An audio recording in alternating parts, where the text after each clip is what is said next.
humaniteti dhe fëmijët. Të gjithë njerëzit janë pasardhësit e prindërve të njëjtë, Ademit dhe Havës. Në fakt, të gjithë njerëzit i takojnë familjes së njëjtë të madhe. Allahu i ka krijuar dhe i pëlqen të gjithë. Ai ka siguruar furnizim për të gjithë. Allahu a ka siguruar atyre të gjitha gjërat e nevojshme në këtë botë. Ai u ka dhënë kontrollin për operimin dhe përdorimin e këtyre gjërave. Ai u ka dhënë atyre urtësi dhe fuqi që t'i shfrytëzojnë gjërat përreth tyre në favor të tyre. Allahu ka siguruar mundësinë e ngritjes së shpirtit që të arrijnë për kryerjen në devocion dhe të fitojnë shpërblimin në botën tjetër. Ai ka siguruar mënyrat e udhëzimit në formë të dërguarve, të cilët kanë ardhur kohë mbas kohe. Ai ka përcaktuar imamët dhe pastaj kanë ardhur edhe udhëheqësit fetar, muçtehidët dhe marxhët. Të gjitha këto sepse Allahu i do njerëzit dhe se ai është shumë bujar. Ai dëshiron që njerëzit të jenë të sjellshëm njëri ndaj tjetrit dhe të përpiqen për mirëqenien e gjithëmbarshme. Ai dëshiron që njerëzit të ndihmojnë njëri tjetrit si në kohra të mira ashtu edhe gjatë rrethanave fatkeqe.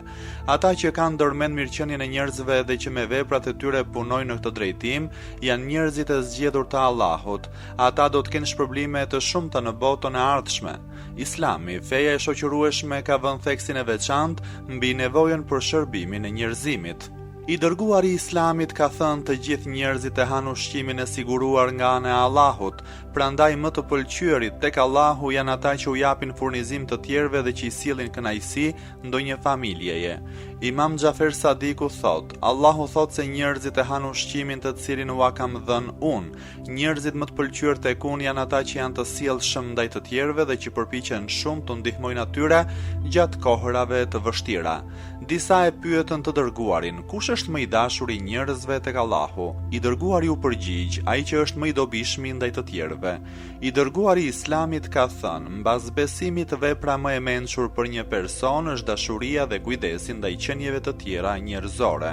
Njëri që nuk brengoset për të mirën e muslimanëve nuk është musliman. Imam Xhafer Sadiku thot: njerëzit e preferuar të Allahut janë ata që u afrohen të tjerëve për të ndihmuar kur janë në nevojë. Këta njerëz të preferuar do të jenë nën kujdesin e Allahut në ditën e gjykimit. I dërguari i Islamit ka thënë: Allahu është i sjellshëm ndaj qenieve të tij dhe i pëlqen ata që janë të sjellshëm ndaj qenieve të tjera. Ekzistojnë me qindra hadithe të ngjashme prej të dërguarit dhe prej imamëve që janë të përfshira në përmbledhje të ndryshme të haditheve. I dërguari e ka parë shoqërinë islame si një njësi të vetme dhe ka kërkuar nga i tharët e fesë të punojnë për të mirën e përgjithshme. Islami është fe shoqërore dhe mirëqenien e individit e konsideron si mirëqenie të shoqërisë. Ai lufton kundër çdo lloji të egoizmit. Myslimani i vërtet asnjëherë nuk mund të bëhet egoist dhe asnjëherë nuk do shkel të drejtat e të tjerëve. Për qeniet njerëzore, shoqërimi është një kualitet më i lartë dhe është i rrënjosur në natyrën e çdo individi. Ky kualitet mund të manifestohet përmes trajnimit. Ndonjëherë mund të ndodhë që ky kualitet i mrekullueshëm të mund të zhduket krejtësisht nga natyra e ndonjë individi. Sikur instiktet e tjera që trashëgohen edhe bazat e këtij instikti fillojnë të manifestohen gjatë fëmijërisë së hershme dhe nëse nuk kultivohen në mënyrë të duhur, ato mund të mbesin të heshtura apo të tërhiqen plotësisht në vendin e fshehur të mendjes së individit. Është përgjegjësi e prindërve që fëmijët e tyre t'i bëjnë të shoqërueshëm dhe zemërgjerë ndaj qenieve të tjera njerëzore. Nëse vetë prindërit janë zemërgjerë ndaj të tjerëve dhe fëmijët e shohin hijen e zemërgjerësisë në fjalët dhe veprat e tyre, ata mund t'i pasojnë në mënyrë natyrale rrugën e tyre. Prindërit e përgjegjshëm dhe të informuar ndonjëherë përshkruajnë gjendjen e vështirë të njerëzve nevojtar, të varfërve, invalidëve dhe të vjetërve në prezencën e fëmijëve të tyre. Nëse ka mundësi, ata i çojnë fëmijët e tyre për t'i takuar personat e tillë. Ata u thon fëmijëve të tyre se këta janë persona të privuar dhe kanë nevojë për mbështetje dhe ndihmë. Ata u sigurojnë ndihmë personave të tillë në prezencën e fëmijëve që të bëhet një shembull i mirë për ta, që t'i imitojnë kur të rriten dhe të jenë të aftë për t'i ndihmuar të tjerët.